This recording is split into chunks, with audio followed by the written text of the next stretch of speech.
Imagine standing at 12,500 feet above sea level, where the air is so thin you can't catch your breath.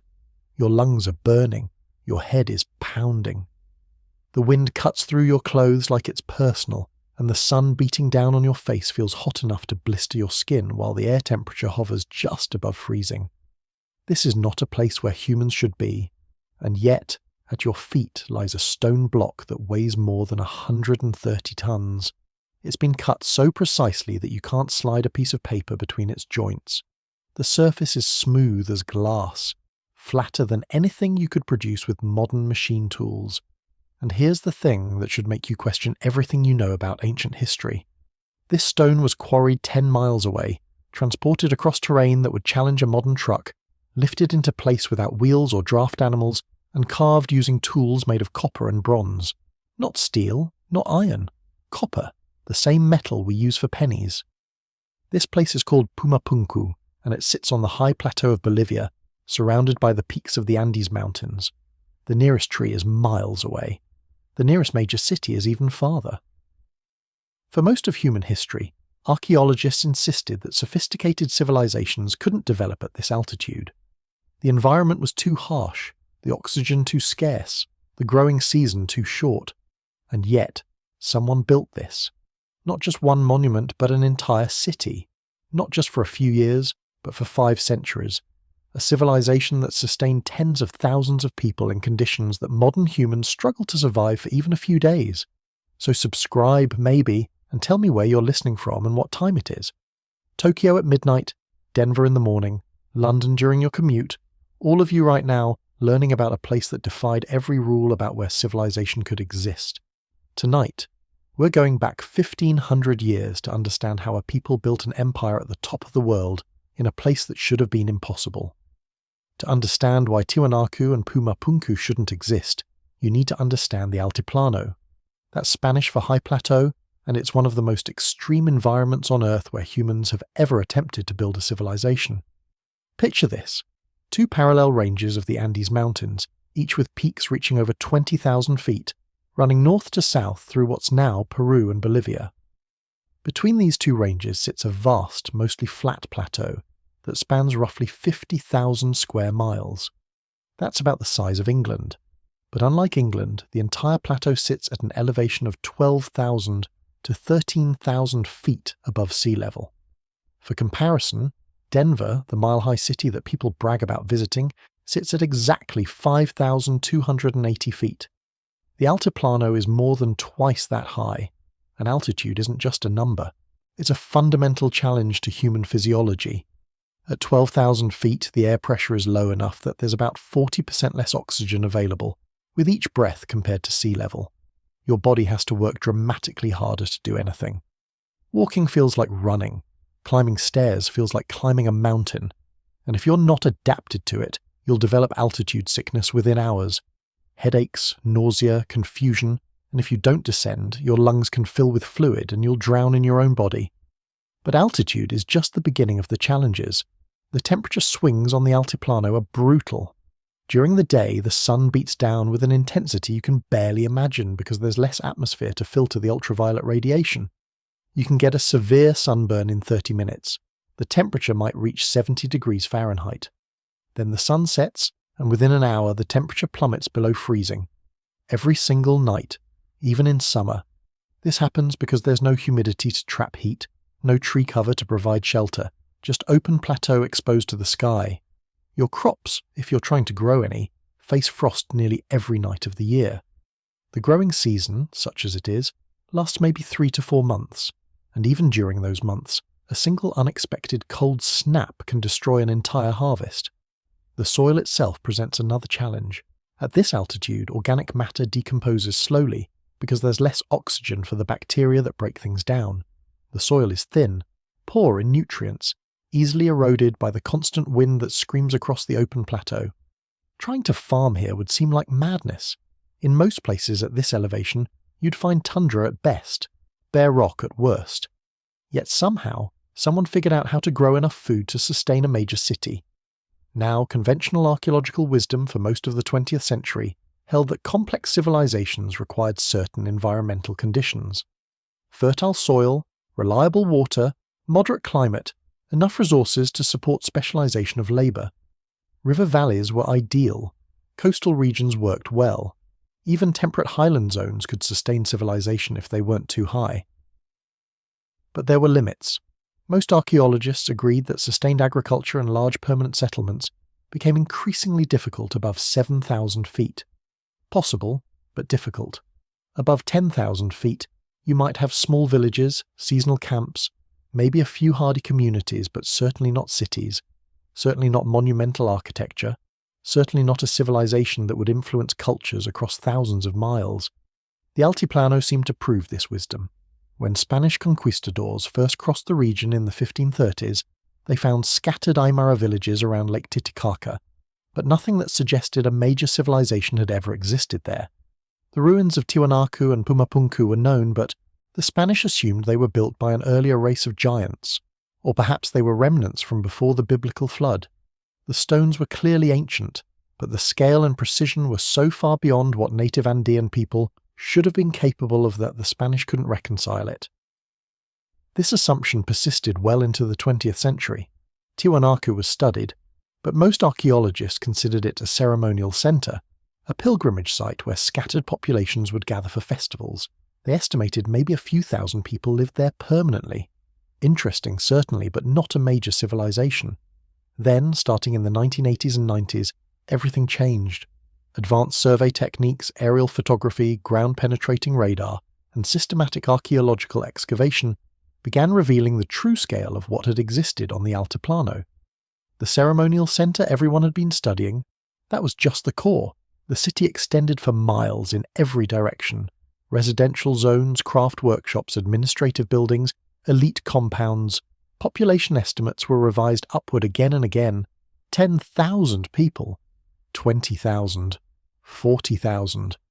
Current estimates suggest that at its height between 500 and 800 CE, Tiwanaku's urban core housed between 40,000 and 60,000 people. But that's just the city itself. The Greater Tiwanaku State, the network of settlements and agricultural zones that surrounded and supported the capital, may have included another 250,000 to 500,000 people. That's a population comparable to many Roman cities, all living at an altitude where modern humans need weeks to acclimatize just to function normally. And they weren't just surviving, they were thriving. But how do you feed 500,000 people at 12,000 feet, where frost can kill your crops any night of the year? How do you build monuments that rival anything in Egypt or Mesopotamia, when the nearest forest is 100 miles away, and the stones you're carving weigh more than modern cranes can lift? How do you create an empire that lasts 500 years in an environment that seems designed to kill you? The key to understanding Tiwanaku lies in the one feature that makes the Altiplano remotely habitable: Lake Titicaca. This is the highest navigable lake in the world, sitting at 12,507 feet above sea level.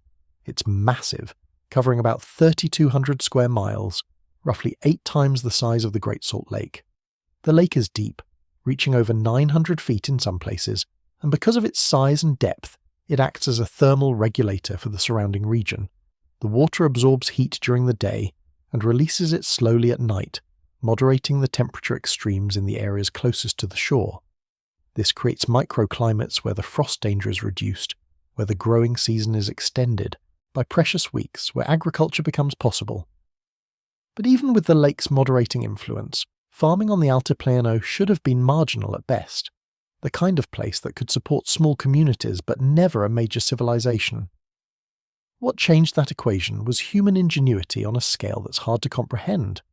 The people who would become Tiwanaku didn't just adapt to their environment, they engineered it.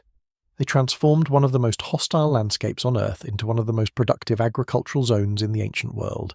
And they did it using a technology so sophisticated that when archaeologists rediscovered it in the 1980s and tried to replicate it, the ancient fields immediately outperformed modern industrial agriculture in the same region. We're talking about a farming system that was better than ours, developed 1,500 years ago by people who supposedly didn't even have written language.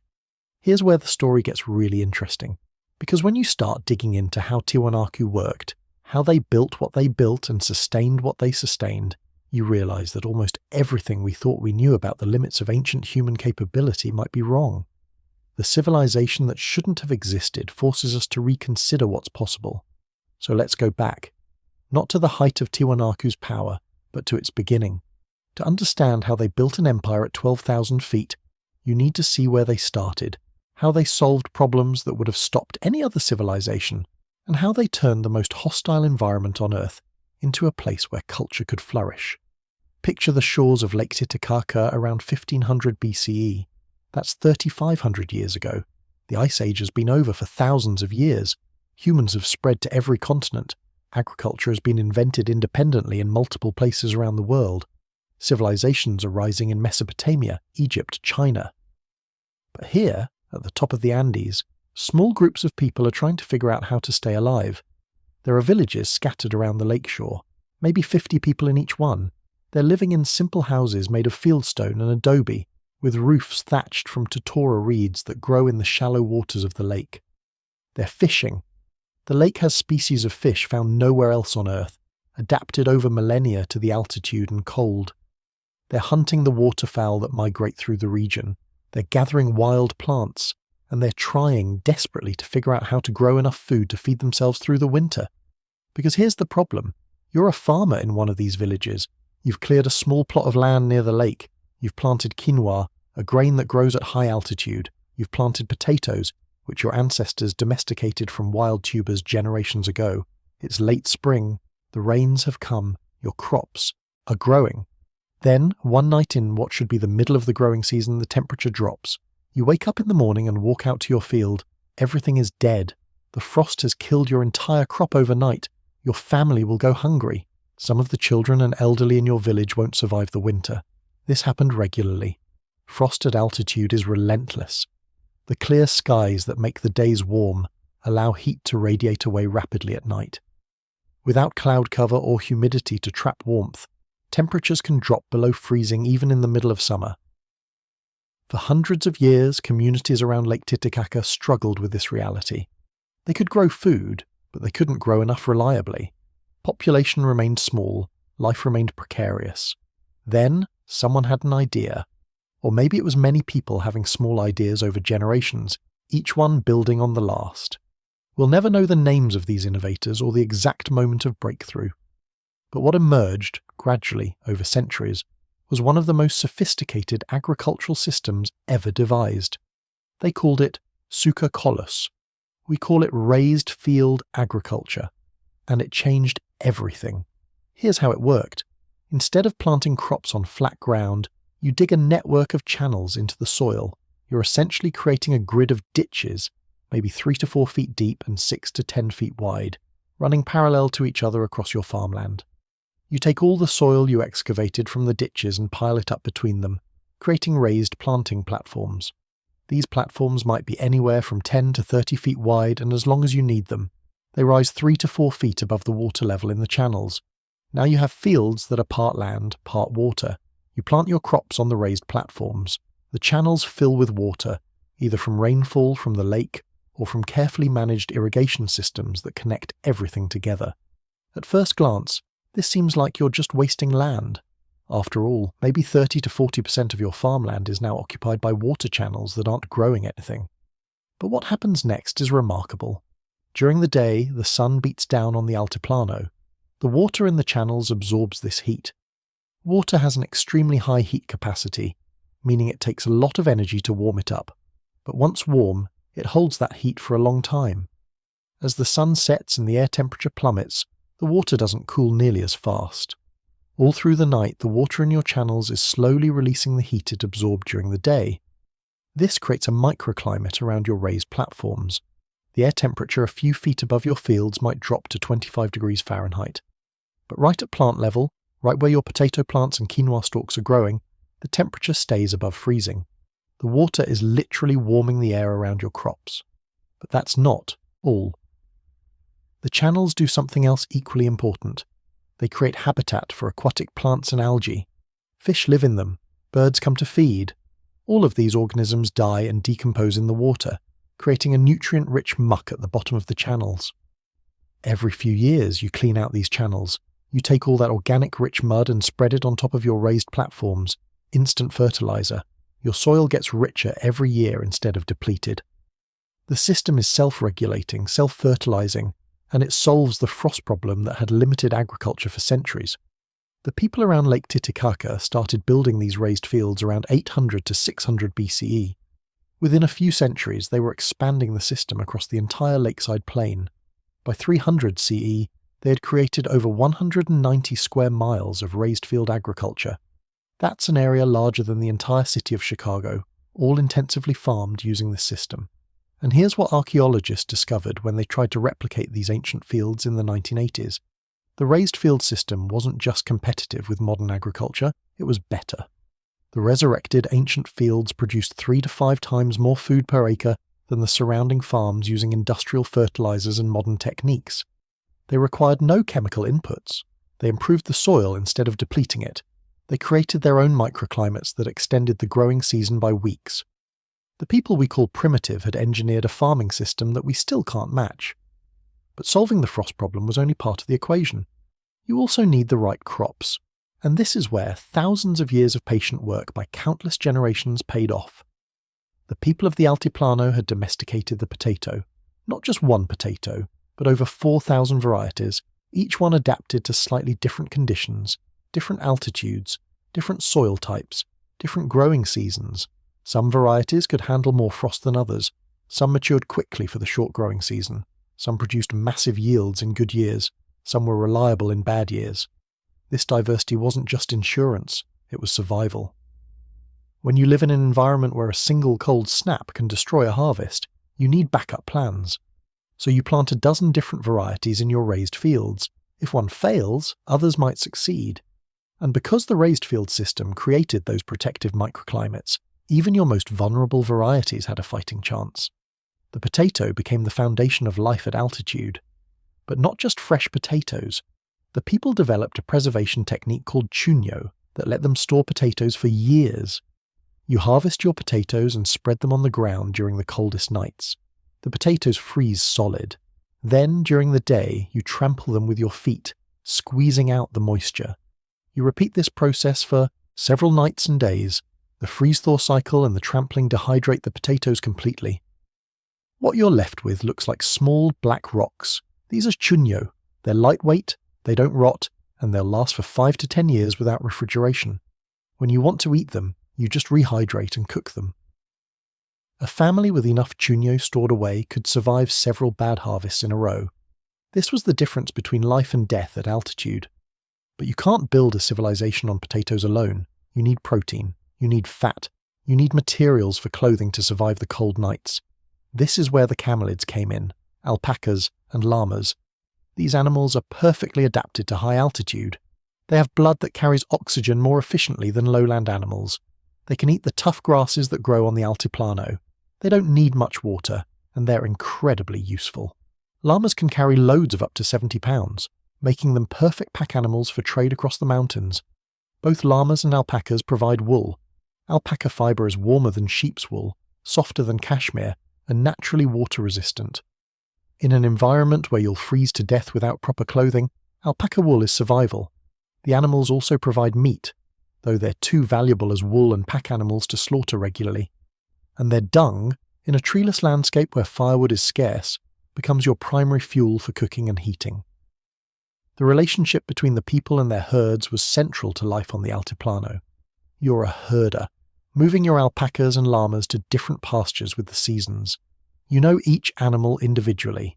You've bred them for thousands of years, selecting for the best wool, the calmest temperaments, the most reliable milk production. Your wealth is measured in animals. Your status in the community comes partly from the size and quality of your herd, and the bond goes deeper than economics. These animals are sacred. They're sacrificed in religious ceremonies. Their images appear on pottery and textiles. The gods themselves are thought to control the health and fertility of the herds. Around 500 BCE, as the raised field system expanded and populations grew, something new began to emerge. The villages around Lake Titicaca were no longer isolated. They were connected by trade, by marriage, by shared religious practices, and one village, located at the southern end of the lake, began to grow larger than the others. This was Tiwanaku. Why Tiwanaku? Location. It sat at a strategic point where multiple trade routes converged. The Altiplano to the east, the coastal valleys of the Pacific to the west, the Amazon basin to the north. Llama caravans passed through carrying coastal shells, dried fish and seaweed inland. Other caravans headed down to the Yungas, the warm valleys on the eastern slopes of the Andes, bringing back coca leaves, tropical bird feathers, and woods that didn't grow at altitude. Tiwanaku became the hub where these trade networks met. But it wasn't just trade that made Tiwanaku important. It was religion. The people of the region worshipped a complex pantheon of deities. The sun, which brought warmth and made crops grow. The mountains, which controlled the weather and provided water through their snowmelt. And most important, Lake Titicaca itself, source of life, home to sacred islands where creation myths said the world began. Tiwanaku, sitting right on the lakeshore, became a ceremonial center. People from surrounding villages would make pilgrimages to worship, to participate in festivals, to seek blessings from the priests who could intercede with the gods, and those priests, as they gained religious authority, also gained political power. By 300 BCE, Tiwanaku wasn't just a village anymore, it was becoming a city, and the religious elite had begun constructing the monuments that would define the civilization. The Acapana pyramid started as a small platform mound, a place for ceremonies and offerings. But over the next few centuries it grew, each generation added to it, expanding its base, increasing its height. By 300 CE, the Acapana was massive, a stepped pyramid 60 feet high with a base measuring 650 feet on each side. It was oriented precisely to the cardinal directions. Its 7 tiers represented the layers of the cosmos in Tiwanaku religion. At the summit was a sunken court where the most important ceremonies took place. Water channeled through the structure, flowing down the tiers in carefully engineered stone channels, creating the sound and sight of water, always moving, always sacred. The labor required to build the Acapana was immense. Hundreds of workers cutting stone, carrying it to the site, fitting the blocks together without mortar. But this wasn't slave labor. This was communal obligation, a system that would later be called mita by the Inca, who inherited the concept from Tiwanaku. Everyone in the community owed labor to the state. You might spend a few months each year working on public construction projects. In return, the state provided food, ensured your access to farmland, protected you from raiders, and interceded with the gods on your behalf. As the monuments grew, so did the city. Residential zones spread out from the ceremonial core. Craft workshops appeared where specialists made pottery, textiles and stone tools. Elite compounds, homes for the families of priests and administrators, occupied the areas closest to the sacred structures. By 300 CE, Tiwanaku's population had reached 10,000 to 20,000 people. For the Altiplano, this was unprecedented. No one had ever sustained a city this large at this altitude, but this was just the beginning. The raised fields were still being expanded, the trade networks were growing, the religious influence of Tiwanaku was spreading across the Andes, the civilization that shouldn't have existed was entering its golden age, and the greatest monuments, the ones that would still be standing and still confounding engineers 1,500 years later, hadn't even been built yet. The real mystery of Tiwanaku was just beginning. By 300 CE, Tiwanaku was established as a major center, but what happened over the next 400 years transformed it from an important city into something that still challenges our understanding of what ancient people could achieve. This was the megalithic period, when the builders of Tiwanaku began working with stones that shouldn't have been movable, cutting them with precision that shouldn't have been possible, and creating monuments that have lasted longer than most civilizations. Let's start with the Acapana pyramid, because even though construction had begun centuries earlier, the version that rose to its full glory happened during this period. Picture yourself standing at its base around 500 CE. The structure looms above you, 60 feet from ground to summit. That might not sound enormous compared to Egyptian pyramids, but remember where you are. At 12,500 feet elevation, carrying stones up even a modest height means working in air that has 40% less oxygen than sea level. Every step up is a struggle. Every block lifted requires exponentially more effort. The Acapana wasn't built from small stones. The retaining walls that held each of the 7 tiers in place were constructed from massive blocks of andesite, a volcanic stone that's incredibly hard and difficult to work. Some of these blocks weigh 10 to 15 tons each. They were fitted together with such precision that you can't see mortar between them because there isn't any. The blocks hold themselves in place through their own weight and the accuracy of their shaping. But the exterior walls were just the beginning. Inside the pyramid, the builders created a complex system of channels and chambers. These weren't just empty spaces, they were hydraulic engineering. Water was channeled from a reservoir at the summit, flowing down through the structure in stone-lined channels that ran through the pyramid's interior. The water would emerge at different levels, cascading down the tiers in carefully controlled waterfalls. During ceremonies, with thousands of people gathered in the plaza below, the pyramid would be alive with running water, the sound echoing across the city, the sight of water flowing where water shouldn't exist at this altitude, creating a display of power that was both religious and practical. The message was clear. The rulers of Tiwanaku controlled water itself, the most precious resource at altitude. The engineering required to make this work was sophisticated. The channels had to be angled precisely, so water would flow but not erode the structure.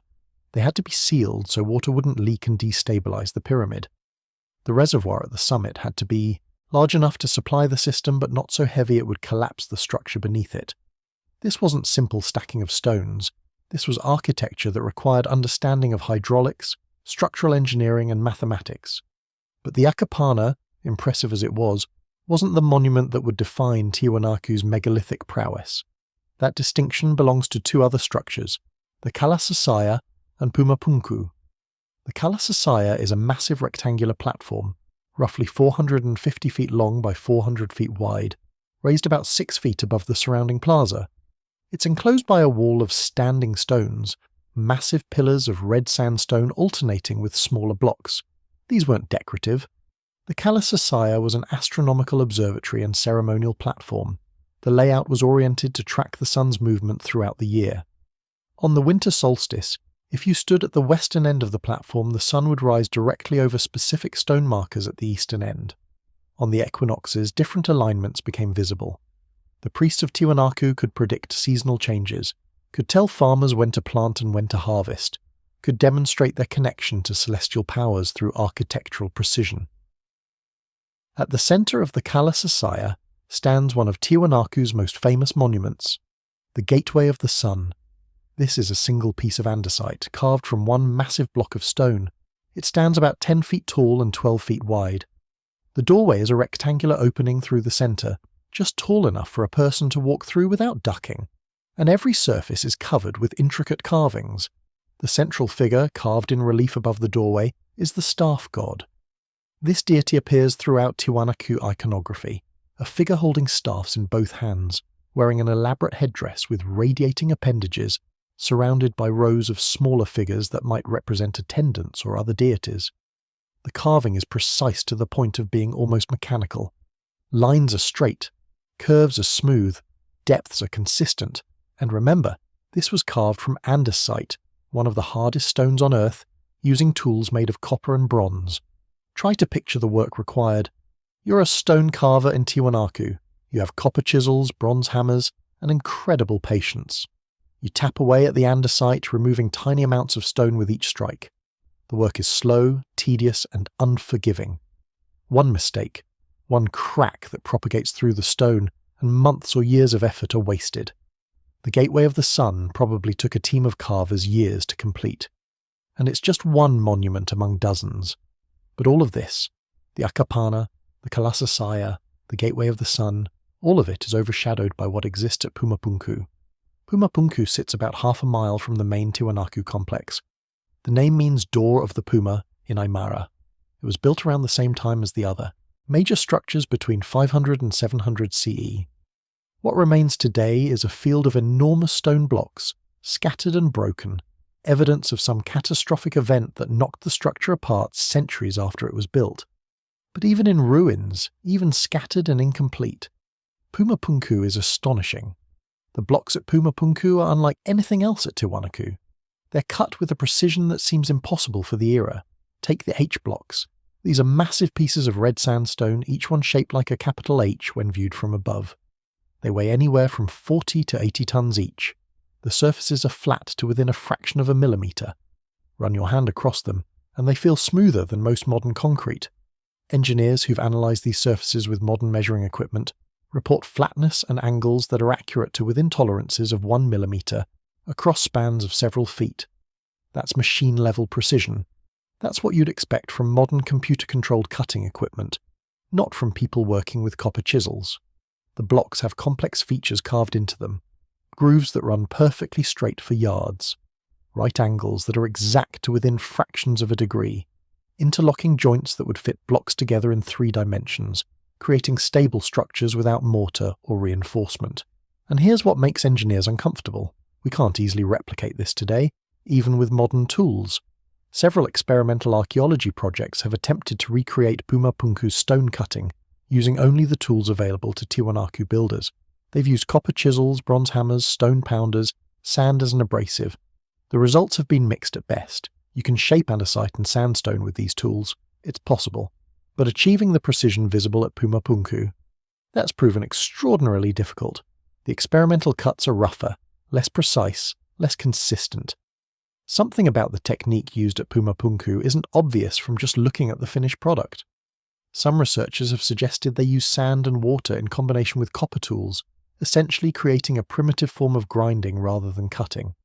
Others think they might have used plant extracts or other organic materials we haven't considered that could have made the stone easier to work. Still, others speculate that the precision came not from superior tools, but from superior skill, from apprenticeship systems that trained stoneworkers for decades, from cultural knowledge that was passed down through generations and then lost when the civilization collapsed. We simply don't know. And that uncertainty, that gap in our understanding, is what makes Pumapunku so fascinating and so frustrating.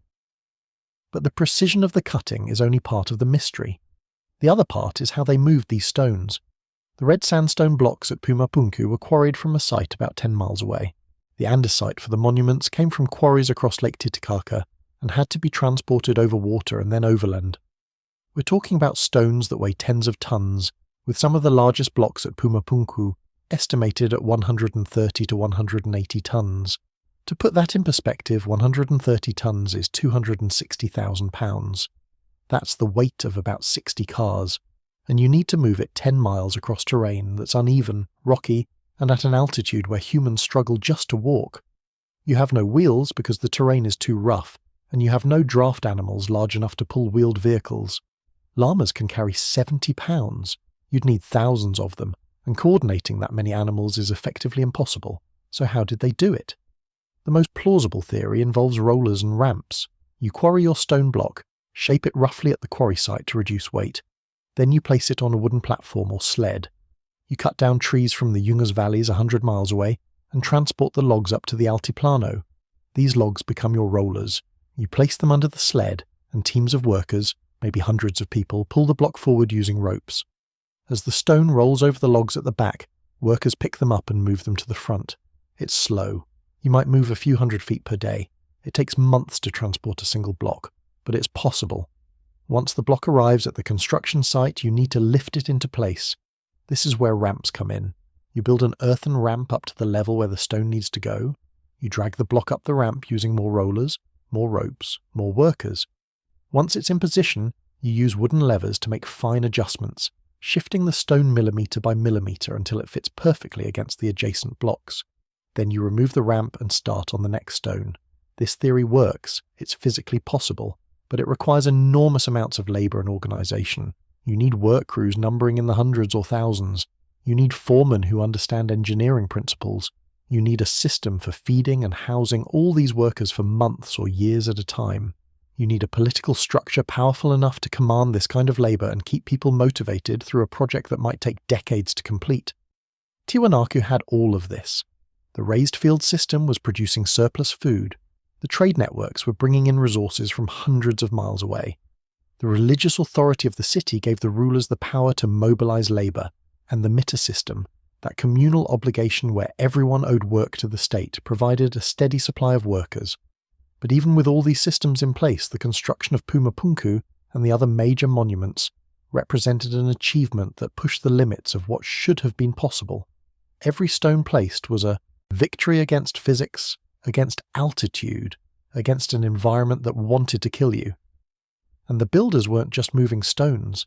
They were shaping them with precision, creating art, encoding astronomical knowledge into the alignments of structures, building something that would last for centuries. By 700 CE, the major construction phase was largely complete. Tiwanaku had been transformed from a city into a monument complex that announced its power to anyone who saw it. The Akapana dominated the skyline. The Kalasasaya served as both temple and observatory. Pumapunku stood as evidence of engineering mastery that wouldn't be matched in the Andes for another 700 years, not until the Inca. But here's what haunts archaeologists and engineers who study these sites. We still don't completely understand how they did it. The transportation of the stones, that we can explain, at least theoretically. The basic construction techniques, those make sense, but the precision, the flatness of surfaces that rival modern machining, the complex interlocking joints that would be difficult to cut even with steel tools, those remain mysterious. Modern stonemasons who visited Pumapunku often come away shaking their heads. They can see what was done, they just can't figure out how it was done with the available technology. The knowledge of how to achieve this level of precision, the specific techniques and tricks that made it possible, those were lost when Tiwanaku fell. The people who could cut stones this precisely, who could move blocks this massive, who could organize labor on this scale, they took their knowledge with them when the civilization collapsed, and we've been trying to rediscover it ever since. This is what makes Tiwanaku the civilization that shouldn't have existed. It's not just that they built at an impossible altitude. It's not just that they sustained a large population in a hostile environment. It's that they achieved a level of technical mastery in stoneworking that we struggle to match today. They took the hardest materials, worked them with the simplest tools, and created monuments that have outlasted empires. And then they disappeared, leaving behind stones that still whisper secrets we can't quite hear. So the monuments are built, the stones are in place, the Akapana rises above the city. Pumapunku stands as testament to engineering mastery, but monuments are just stone and empty space unless there are people to give them life. Let's step into Tiwanaku at its height, between 500 and 800 CE, when the city had become the center of an empire that stretched from the Pacific Ocean to the edge of the Amazon rainforest. You're standing in the main plaza of Tiwanaku on a morning in the year 600. The sun is rising over the eastern range of the Andes, painting the snow-capped peaks in shades of orange and pink. The air is cold enough that your breath fogs, but you're wrapped in a cloak woven from alpaca fiber, dyed a deep red using cochineal insects brought from the coastal valleys through the trade networks. The weaving is so tight that wind can't penetrate it. You're warm despite the temperature hovering around freezing. The plaza is already active. Tiwanaku at this time is home to somewhere between 40,000 and 60,000 people in the urban core. The Greater Tiwanaku State, encompassing the agricultural zones and satellite settlements that surround the capital, contains another 250,000 to 500,000 people. This is a population density that shouldn't be sustainable at this altitude, and yet the city thrives. Around you, the residential zones spread outward from the ceremonial center. The houses are made from fieldstone foundations with adobe brick walls and thatched roofs. They're clustered in compounds, extended families living together around central courtyards. Smoke rises from cooking fires inside the houses. You can smell bread being baked from ground quinoa flour, potatoes roasting in underground pits called watias, and the distinctive smell of alpaca wool being cleaned and processed for weaving. The streets aren't paved, but they're organized. This isn't random sprawl. Tiwanaku was planned. Residential zones are separated from craft workshops. Elite compounds occupy the areas closest to the sacred structures. Public spaces provide gathering areas for markets and festivals. And everywhere, underlying everything, is the sound and sight of water. Because Tiwanaku wasn't just built near water, it was built with water integrated into its very design. The engineers had created an extensive network of underground stone channels that brought fresh water from springs and streams in the surrounding hills. These channels ran beneath the streets, feeding public fountains, supplying compounds with running water, maintaining the hydraulic features of the Akapana. In a place where water is precious, where rainfall is seasonal and unpredictable, this system was luxury and necessity combined. It demonstrated that the rulers could control the most essential resource for life. but water in the city was nothing compared to water in the fields. Those raised field systems we talked about, the Suca Colossus that solved the frost problem and revolutionized agriculture, by the year 600 they had been expanded to cover over 190 square miles of the Lake Titicaca basin. Think about that scale. 190 square miles is roughly half the area of Los Angeles, all of it intensively farmed using this sophisticated system of raised platforms and water channels. The fields were organized in sections, each one managed by different communities who owed labor obligation to the state. You might spend weeks during planting season working in the state fields, preparing the raised platforms, managing the water levels in the channels, planting the potato varieties selected for this year's conditions. The work was communal. Dozens of people working together, singing work songs to keep rhythm, taking breaks to share chicha, a fermented corn beer that provided calories and social bonding in equal measure. The productivity of these fields was extraordinary. The raised platforms, protected from frost by the water channels, could support multiple crops. Potatoes were the primary staple, but quinoa grew on the platforms as well. So did osier, a tuber similar to potatoes but with a tangy taste. Maca, another root crop rich in nutrients. The agricultural diversity wasn't just impressive, it was necessary. Different crops matured at different rates, required different conditions, provided different nutrients. By growing many varieties of many crops, Tiwanaku could buffer against the inevitable seasons when some crops failed. And when the harvest came in, the surplus was staggering.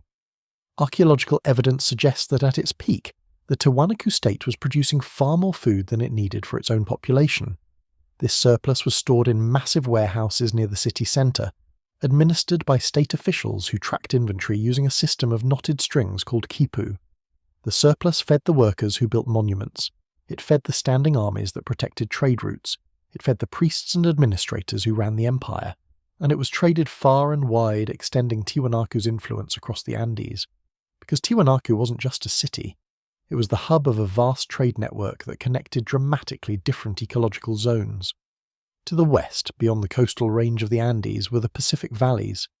These areas were lower, warmer, capable of growing crops that wouldn't survive at altitude. Tiwanaku had established colonies in several of these valleys, settlements occupied by people from the Altiplano who maintained cultural connections to the capital while producing specialized goods. They grew cotton for textiles. They harvested salt from coastal deposits. They fished and dried the catch for transport inland. They collected guano, bird droppings that had accumulated on coastal islands for millennia, which made excellent fertilizer. Llama caravans carried these goods up into the mountains. A caravan might consist of 100 llamas, each one carrying 70 pounds of trade goods. The journey from the coast to Tiwanaku crossed over 100 miles of steep mountain terrain, climbing from sea level to over 12,000 feet. It took weeks. The caravans travelled along established routes, stopping at way stations where they could rest and resupply. The lameros, the herders who managed these caravans, were specialists. They knew every path, every water source, every safe camping spot along the route. They spoke multiple languages, understood the trading customs of different regions, carried news and information along with physical goods. What came back down from Tiwanaku? Chuño, those freeze-dried potatoes, that were light and wouldn't spoil. Textiles woven from alpaca fibre, warmer and finer than anything produced at lower elevations. Metalwork, because Tiwanaku's artisans had mastered bronze working and were producing tools, ornaments, and ceremonial objects that were prized across the Andes, and most valuable of all, religious prestige.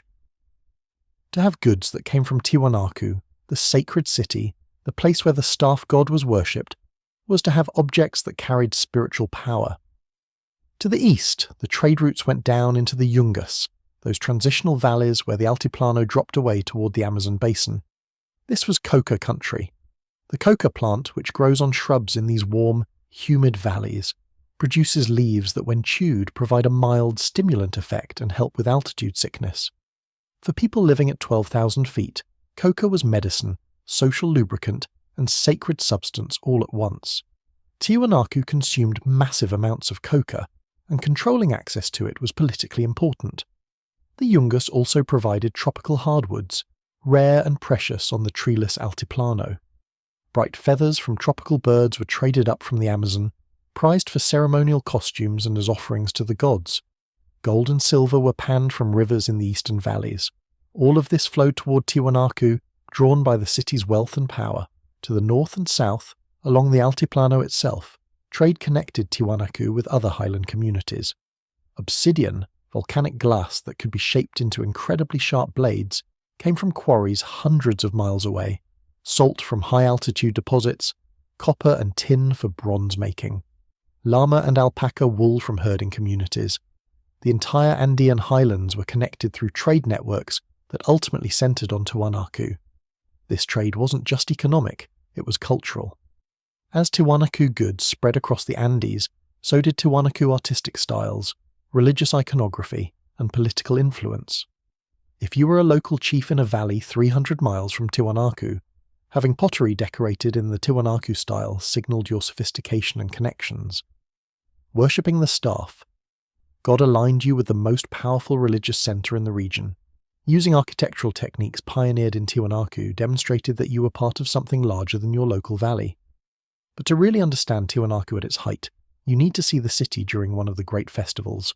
Let's say it's the winter solstice, the shortest day of the year, when the sun appears to pause in its journey north before beginning to return. This is one of the most important days in the Tiwanaku calendar. Pilgrims have been arriving for weeks, travelling from across the empire to participate in the ceremonies. The city is more crowded than usual. The population might have swelled to 80,000 or even 100,000 people. Camps have been set up outside the urban core, temporary shelters housing visitors who've travelled for weeks to be here. The markets are overflowing. Traders from a dozen regions have brought goods to sell. The air smells of roasting meat, of chicha fermenting in large ceramic vessels, of coca leaves being crushed and mixed with lime for chewing, of incense burning at the temples. As dawn approaches on the solstice, you join the crowd gathering in the plaza before the Kalasasaya. Thousands of people pressed close together, wrapped against the cold. Everyone is watching the eastern horizon. The priests have emerged from the temple, wearing elaborate costumes decorated with golden ornaments, feathered headdresses, textiles woven with images of the staff god. They're standing at the western end of the Kalasasaya platform, positioned precisely where the astronomical alignments dictate they should be. The sky begins to lighten. The mountains turn from black to grey to gold. And then the sun appears, rising exactly where the priest said it would, its first rays passing directly over the stone markers at the eastern end of the platform and illuminating the gateway of the sun. The crowd erupts, not chaotic but coordinated, a ritual response that everyone knows. Horns blow, made from large shells traded from the Pacific. Drums beat, made from llama hide stretched over ceramic vessels. Voices rise in chant, thousands of people creating a sound that echoes across the Altiplano. The ceremony continues through the morning. Offerings are made, llamas are sacrificed, their blood poured onto the sacred stones. Hallucinogenic preparations are consumed by the priests. San Pedro cactus that grows in the coastal regions, containing mescaline that produces visions and allows communication with the divine. The priests dance, their movements telling stories about creation, about the gods, about the relationship between humans and the cosmos. For you, standing in the crowd, this is more than entertainment. This is confirmation that the world still works, that the sun will return, that the growing season will come again, that the gods are pleased with Tiwanaku and will continue to protect it. The priests, through their knowledge of astronomy and their ability to predict celestial events, demonstrate their power to influence the divine, and by extension the entire political structure of Tiwanaku, the hierarchy that places priests and administrators at the top, is validated and reinforced. After the public ceremony, there are feasts. The state provides food from those massive warehouses, potatoes prepared in dozens of ways, quinoa cooked into thick stews, alpaca and llama meat, a rare treat for most people, vegetables traded from the lower valleys, and chicha, rivers of it, distributed in ceremonial vessels that themselves are works of art. The ceramics produced in Tiwanaku at this time were distinctive and beautiful. The characteristic style used bold geometric patterns in red, black and cream colours. Images of the staff god appeared on drinking vessels called keros. Pumas, condors and serpents, sacred animals in Tiwanaku religion, were rendered in stylized forms that were instantly recognizable. These weren't mass-produced utilitarian objects. Each vessel was made by skilled potters who had trained for years in their craft, who understood the symbolic language of Tiwanaku art, who could encode religious and political messages into the designs they painted. The same was true for textiles. Weavers in Tiwanaku produced fabric that was among the finest in the ancient world. The techniques involved multiple types of looms, some producing cloth so tight you could hold water in it. Dyes came from all across the trade network: red from cochineal insects, blue from indigo plants, purple from particular shellfish found on the coast, yellow from local plants on the Altiplano. These dyes were combined with naturally coloured alpaca fibre, which came in over 20 shades from pure white to chocolate brown to black, creating textiles with incredible colour depth and complexity. The designs woven into these textiles weren't random. They identified your community, your social status, your occupation. An administrator would wear different patterns than a farmer. Someone from the Tiwanaku heartland dressed differently than someone from a colony or allied community. The textiles were literally social communication, readable by anyone who understood the code. But perhaps most impressive was the metalwork. Tiwanaku artisans were masters of bronze, an alloy of copper and tin that was harder and more durable than pure copper. They cast bronze tools, knives, axes, chisels. They created bronze ornaments, pins that held cloaks in place, decorative plaques worn by elites. And they worked gold and silver as well, hammering these precious metals into thin sheets that could be cut and shaped into elaborate designs. The process of creating these objects required specialized knowledge. You needed to understand which ores to mine, how to smelt them, what ratios of metals produced the best bronze. You needed to control the temperature of your furnace, which at high altitude was challenging because fires don't burn as hot when there's less oxygen. You needed to know casting techniques, lost wax methods that allowed creation of complex shapes. This knowledge was held by guilds of craftspeople who passed their skills down through apprenticeship. A master metalworker might train for 20 years before being considered fully competent. All of this, the agriculture, the trade, the ceremonies, the crafts, it created a civilization that was materially wealthy, politically powerful, and culturally influential. Tiwanaku at its height was the center of the Andean world. Other communities looked to it for leadership, for trade, for religious guidance. The stone monuments proclaimed its permanence. The raised fields demonstrated its ability to master the environment. The art showed its sophistication. The trade networks proved its reach. And here's the revelation that should make you reconsider what you know about ancient technology. When archaeologists in the 1980s decided to test whether the raised field system really worked, as well as the evidence suggested, they resurrected some of the ancient fields.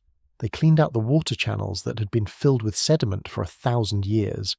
They rebuilt the raised platforms using the original design. Then they planted potatoes using traditional Andean varieties. The results were stunning.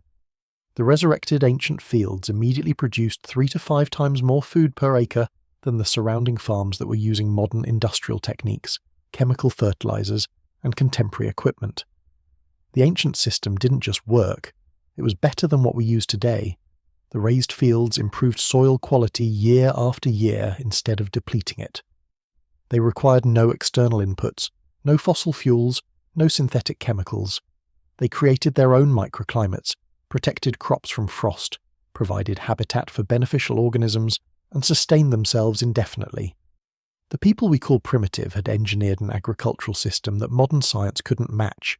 They had built a civilization at an impossible altitude. They had created art that still moves us, monuments that still baffle engineers, and a society that sustained 500,000 people in one of the harshest environments on Earth. For 500 years, Tiwanaku proved that humans can adapt to anything, can thrive anywhere, can build magnificence in the most unlikely places. The civilization that shouldn't have existed was, for those 5 centuries, the most successful society in all of South America. But monuments and trade networks and agricultural systems don't tell you what it actually felt like to live in Tiwanaku. They don't show you the daily reality of waking up every morning at 12,000 feet, of raising children in thin air, of building a life in a place that wanted to kill you. So let's spend a day in Tiwanaku, not during a festival, not during a ceremony, but during an ordinary day in the year 700, when the city was at its peak, and life had settled into rhythms that people assumed would continue forever. You wake before dawn in a house on the edge of the residential district. Your family's compound consists of 3 rooms arranged around a small courtyard. The walls are adobe brick, plastered smooth on the inside and painted with geometric designs in red ochre. The floor is packed earth, covered with woven reed mats. Your bed is a raised platform built into the corner, piled with alpaca fibre blankets that you burrow under because even inside, even with the embers from last night's fire still glowing in the corner hearth, the temperature is below freezing.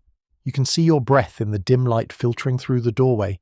Outside, stars are still visible, in a sky that's so clear and dark that the Milky Way looks like a river of light. At this altitude, with no light pollution and thin atmosphere, the night sky is overwhelming. Your people have names for constellations that don't exist in other cultures, patterns formed by the dark patches between stars rather than the stars themselves.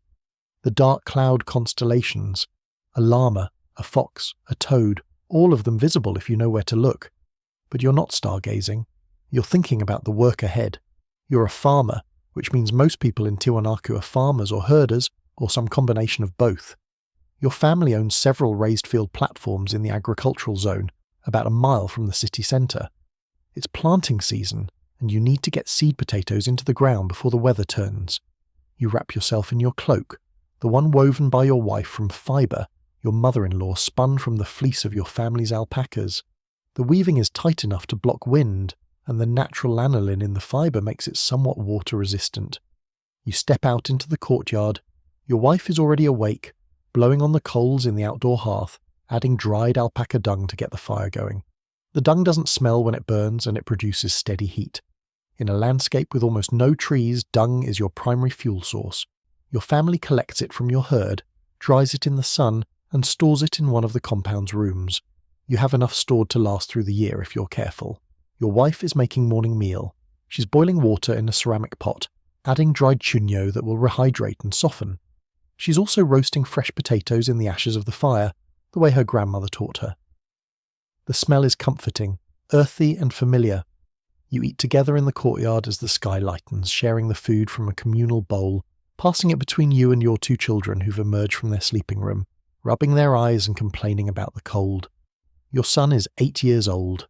By now he's mostly adapted to the altitude, his body having developed the changes that make life possible up here. His lungs are larger than a lowland child's would be. His chest is broader, barrel-shaped, providing more room for the oversized lungs. His heart is bigger, pumping more blood with each beat, and his blood itself is different. More red blood cells, more hemoglobin, more efficient at capturing the limited oxygen available in each breath. These aren't learned adaptations. These are genetic changes that have accumulated over thousands of years of your ancestors living at altitude. Your people are physically different from humans who live at sea level. You're the same species, but you're specialized, evolved for this environment. You've never been to the coast, but you've heard stories from traders about how strange it feels there. The air is thick, they say, heavy and wet. You can breathe without effort. Your head feels light. Some people from the Altiplano who travel to sea level report feeling drunk on oxygen, dizzy from having too much of it. Just as lowlanders struggle to breathe up here, highlanders feel overwhelmed by the abundance of air at lower elevations. After eating, you head to the fields. The walk takes you through the city as it's waking. Smoke rises from hundreds of cooking fires. You pass the craft district where potters are already at their wheels, shaping clay that was dug from deposits near the lake and mixed with temper to prevent cracking during firing. You hear the rhythmic tapping of stoneworkers, craftsmen creating grinding stones, mortars, pestles, all the tools of daily life. Children are playing in the streets, their game involving throwing small stones at targets, keeping score in ways that seem to change depending on who's winning.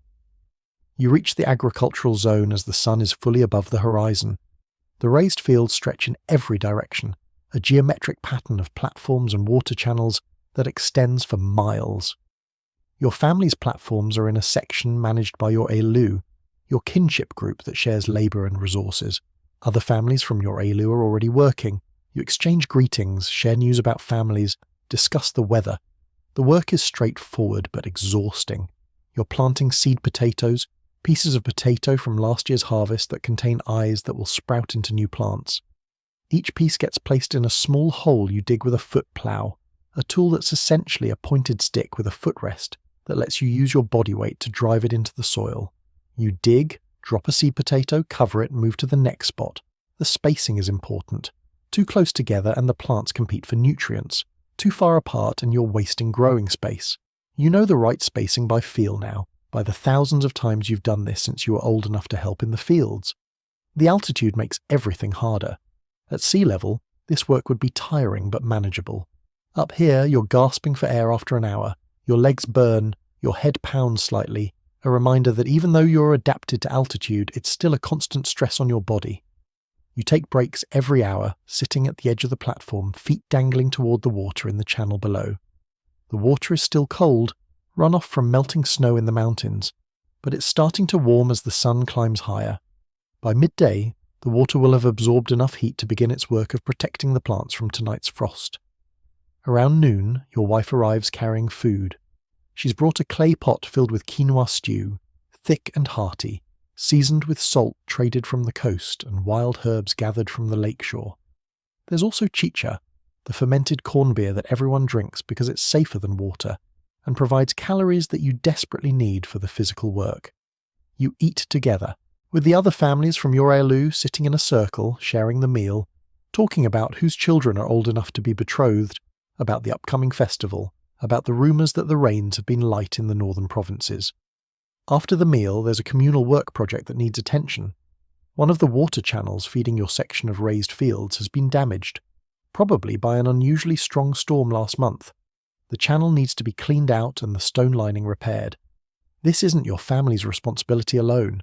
The channel serves dozens of platforms owned by different families, so everyone contributes labour according to the mitiar system, that communal obligation that underlies everything in Tiwanaku society. Mitiar is more than just taxation or forced labour. It's the social glue that holds the civilization together. You owe labour to the community, to the ailu, to the state. In return, you receive access to fields, protection, participation in religious ceremonies, support when you're sick or injured, assistance when you need to build a new house or arrange a marriage for your children. It's reciprocal. The state feeds you when you're working on public projects. The ailu helps you during emergencies. You contribute labour knowing that others will contribute to help you when you need it. So you and a dozen other men wade into the water channel. It's shockingly cold, numbing your feet within minutes, but the work is necessary. You haul out accumulated sediment, using baskets woven from reeds. You carry stones to repair the damaged sections of the channel lining. Someone jokes about the cold. Someone else starts a work song, a rhythmic chant that helps coordinate the lifting and carrying. By late afternoon, the channel is repaired, water is flowing properly again, and you're exhausted and soaked but satisfied. You head back to the city as the sun begins its descent toward the western mountains. The temperature is already dropping.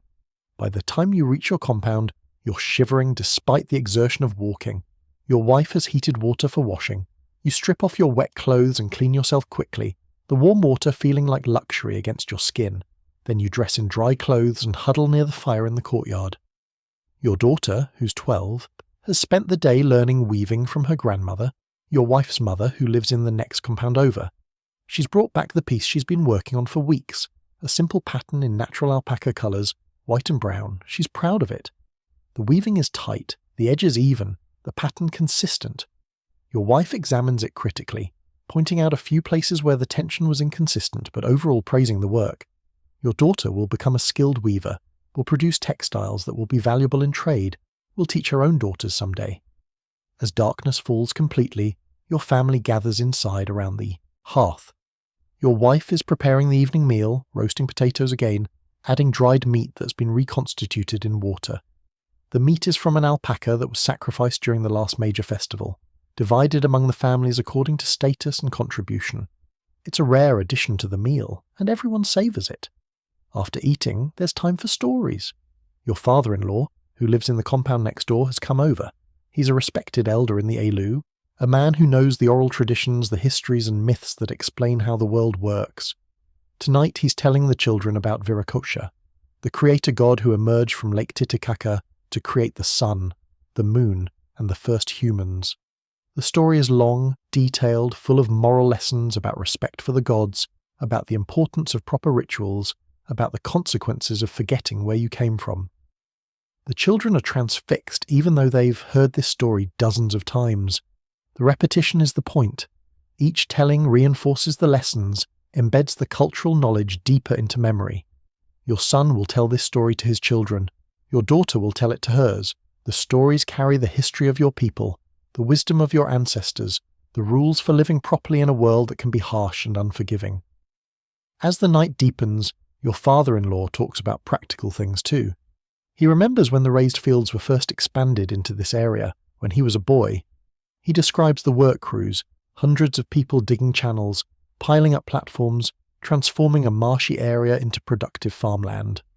He talks about the priests who determined the proper orientations, who performed the ceremonies to ensure the gods would bless the project. He mentions names of people who are gone now, who died doing the hard work of building Tiwanaku, who are remembered because their children and grandchildren still benefit from what they created. This is how knowledge transfers in Tiwanaku, not through writing, because your people don't write in the way that Mesopotamians or Egyptians do, but through story, through demonstration, through apprenticeship and observation. Your son will learn farming by working beside you for years, absorbing the rhythms and techniques without formal instruction. Your daughter is learning weaving by watching and doing, her grandmother's hands guiding hers, showing her how to maintain tension, how to create patterns, how to weave the cultural symbols into fabric. Eventually the fire burns down to coals. Everyone is tired from the day's work. Your father-in-law returns to his compound. Your children go to their sleeping room. You and your wife bank the fire, making sure there are enough coals to restart it easily in the morning. Then you retreat to your own sleeping room, piling under the blankets again, your wife's warmth beside you helping to fight off the cold. Outside, the temperature has dropped below 20 degrees Fahrenheit. Frost is forming on every surface. But in the raised fields, in those water channels that absorbed heat all day, the temperature at plant level is staying just above freezing. The potatoes you planted this morning will survive the night. They'll survive tomorrow night, and the night after that. The system works. This is life in Tiwanaku. Not grand ceremonies or monumental construction, but daily rhythms of work and rest, of planting and harvesting, of weaving and storytelling. It's surviving and thriving in an impossible place because your body adapted over thousands of years, because your culture developed technologies that work with the environment instead of fighting it, because your society organized labor and resources in ways that protected everyone instead of just the elite. And here's what's remarkable. This daily life, these routines and relationships and small moments of connection, they're what sustained Tiwanaku for 500 years. The monuments are impressive, the trade networks are extraordinary. But what really made the civilization work was this. Families helping each other, communities sharing labor, knowledge passed from generation to generation, people who were physiologically adapted to altitude, culturally adapted to cold, technologically adapted to thin soil and short-growing seasons. People who had become, over millennia, perfectly suited to this impossible place. Your people aren't just surviving at 12,000 feet. You're thriving. Your children are healthy. Your fields are productive. Your community is strong. You have art and music and stories. You have religious ceremonies that connect you to the cosmos. You have trade goods from 1,000 miles away. You have everything a civilization needs, and you have it in a place where conventional wisdom says civilization shouldn't be possible. That's the real achievement of Tiwanaku. Not just the stones, but the lives lived between them. Not just the monuments, but the people who gave them meaning.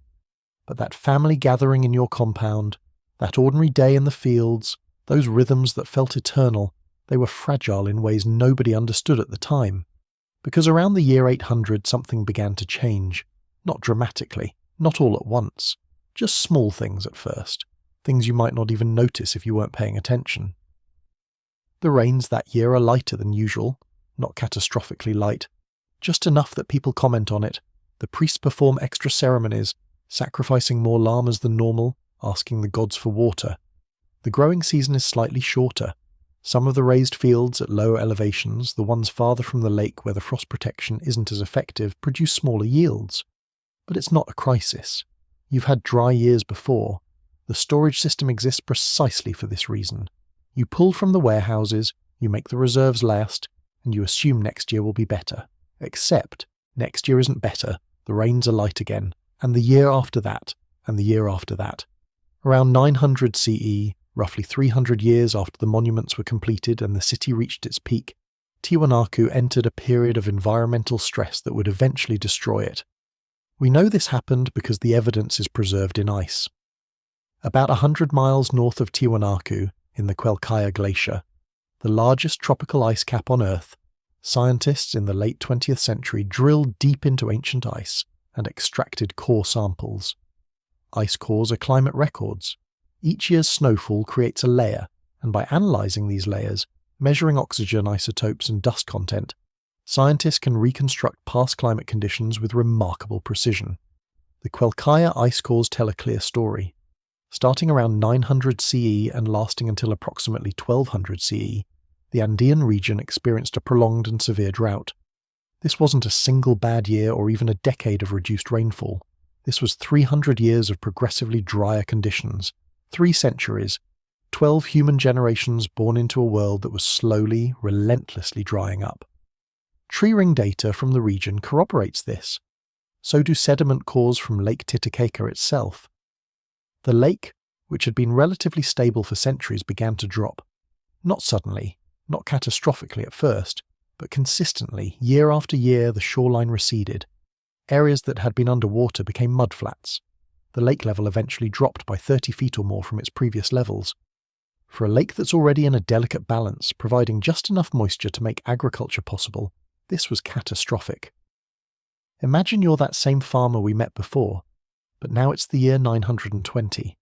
You're older now, in your 50s, which is old age at altitude where life is hard and shorter than it would be at sea level. Your children are grown, working their own raised field platforms, but those platforms aren't producing like they used to. The water channels that protected your crops from frost, those channels are shallower now. The lake has receded far enough that the irrigation systems that kept water flowing into the agricultural zones don't work as well. You have to dig the channels deeper, spending labour that should go into planting on just maintaining the system. And even then, there's less water. The channels don't stay full. The thermal mass that protected plants from frost is reduced. More crops freeze, more plants die. You try planting different varieties, the ones your grandparents said were more drought-resistant. You try staggering planting times, hoping to catch whatever moisture does fall. You perform the rituals, you make the offerings, you sacrifice your best animals to the gods, but the rains don't come. Or they come too late. Or they come as violent storms that wash away soil instead of gentle soaking, rains that nourish crops. The yields decline year after year. The raised fields at the lowest elevations, the ones farthest from the lake, are abandoned first. The water just isn't there anymore. The soil, no longer protected by the thermal mass of water in the channels, experiences more severe frost. Entire sections of the agricultural system that had been productive for 500 years become useless within a generation. The population of Tiwanaku begins to feel the pressure. The warehouses that held surplus food, those reserves that were supposed to buffer against bad years, they're being drawn down faster than they're being replenished. The state reduces rations. Festivals become less elaborate. There's less food to distribute, fewer resources to trade. The llama caravans that connected Tiwanaku to the coast and the Yungas continue, but what they're carrying now is increasingly desperation rather than surplus. And it's not just Tiwanaku. The drought is regional. The coastal colonies that had supplied trade goods, they're suffering too. The rivers that flow from the Andes to the Pacific, rivers that depended on snowmelt and rainfall from the highlands, those rivers are running lower. Some dry up entirely in the dry season. The agricultural systems in the coastal valleys fail. Communities there face their own crises. The trade network that sustained Tiwanaku's power begins to fray because everyone is struggling. By 950, the city's population has begun to decline, not through mass death. There are no archaeological signs of plague or warfare at this stage. People are leaving, families are packing up and moving to higher elevations, to areas closer to the mountains where rainfall is slightly more reliable. They're abandoning the urban core, taking whatever they can carry, leaving behind the compounds that their ancestors built generations ago. The raised field system, that marvel of agricultural engineering that had sustained 500,000 people, is contracting. The outlying fields are abandoned completely. Even the core agricultural zone near the city is producing a fraction of what it once did. The canals are silting up. There aren't enough people or resources to maintain them. The water channels that took centuries to build are filling with sediment, reverting to swamp, and then to dry ground as even the swamps dry up. You can see the desperation in the archaeological record from this period. There's evidence of violence that wasn't present during the height of Tiwanaku's power. Skeletal remains showing trauma from weapons, burned structures that were destroyed by fire during attacks rather than accidents. As resources become scarce, as the state's ability to redistribute wealth and enforce peace declines, communities begin fighting each other. Raids for stored food, conflicts over access to the remaining productive fields. The social bonds that held the empire together are fraying. The religious centre continues to function, but it's different now.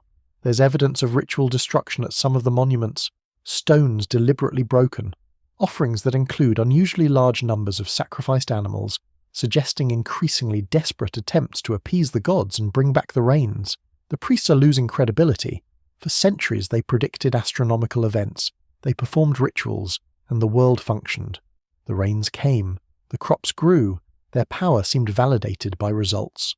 But now the rituals don't work, the sacrifices don't bring rain. The astronomical knowledge that helped predict planting seasons becomes less relevant when there's not enough water for planting regardless of the calendar. The priests promise that the gods will provide if people just believe, just sacrifice more, just pray harder, but the rains don't come, and faith without results is hard to sustain when your children are hungry. By the year 1000, Tiwanaku is a shadow of what it was. The population in the urban core has dropped from 40,000 or more to maybe a few thousand. The monuments are still there, still imposing, but they're no longer being maintained. The Akapana's hydraulic system has stopped functioning because there's not enough water to feed it. The plazas that once filled with tens of thousands of pilgrims during festivals are empty most of the time. The craft workshops are abandoned. The administration buildings are silent. The raised fields, those 190 square miles of sophisticated agricultural engineering, have largely failed. Not because the technology was flawed, not because the people forgot how to farm, but because the climate changed beyond what the system could adapt to. No amount of thermal mass in water channels matters if there's no water to fill the channels. No amount of engineering skill can protect crops if the drought is severe enough. Some communities persisted in the areas immediately around Lake Titicaca. The Aymara people, cultural descendants of Tiwanaku, continued living in small villages, maintaining some of the old traditions, speaking a language related to what had been spoken in Tiwanaku. But they were no longer an empire. They were scattered groups doing their best to survive in an environment that had become even more hostile than it had been before Tiwanaku arose. The city itself was largely abandoned by 1050. A few people might have remained, caretakers of sorts, keeping up some of the religious traditions. But as a functioning urban centre, as a political power, as an economic hub, Tiwanaku was finished. The stones remained. The monuments stood as testament to what had been achieved, but the people, the culture, the civilization, they were gone. Where did everyone go? That's a question archaeologists are still trying to answer completely. The evidence suggests multiple dispersal patterns. Some populations moved north and west into areas of the Altiplano that were slightly wetter.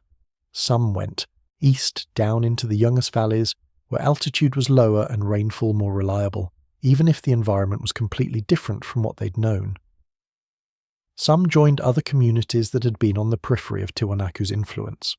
The cultural identity persisted in fragments, but the centralized state, the urban civilization, the monument-building society that ended. And here's what's haunting about Tiwanaku's collapse. It wasn't quick. It wasn't a single catastrophic event that you could point to and say, that's when everything fell apart. It was a slow grinding down over a century and a half. Imagine being born in 950. Your grandparents tell you stories about when the city was full, when the harvests were abundant, when the trade caravans brought wealth from across the Andes. But you never see that world. You grow up in decline. You spend your whole life watching things get worse. Your children grow up in an even diminished world, and your grandchildren, born in the year 1000, they grow up in a world where the city is nearly empty, where the fields are abandoned, where the monuments are aging ruins that nobody maintains anymore. 12 generations. That's how long the drought lasted. 12 generations of people who were born into a crisis they didn't create, who did everything they could to adapt and survive, who weren't stupid or lazy or morally deficient, but who were facing environmental changes that exceeded their capacity to respond. The people of Tiwanaku were sophisticated. They had advanced agricultural technology. They understood engineering and astronomy. They had complex social organization, and it wasn't enough. When the climate changes beyond a certain threshold, when the fundamental resources that a civilization depends on become unavailable, even the most sophisticated society can't adapt fast enough. The ice core data is precise about this. The drought that killed Tiwanaku lasted 300 years. That's longer than the United States has existed as a nation. That's longer than most dynasties in China. That's longer than any human institution you can name.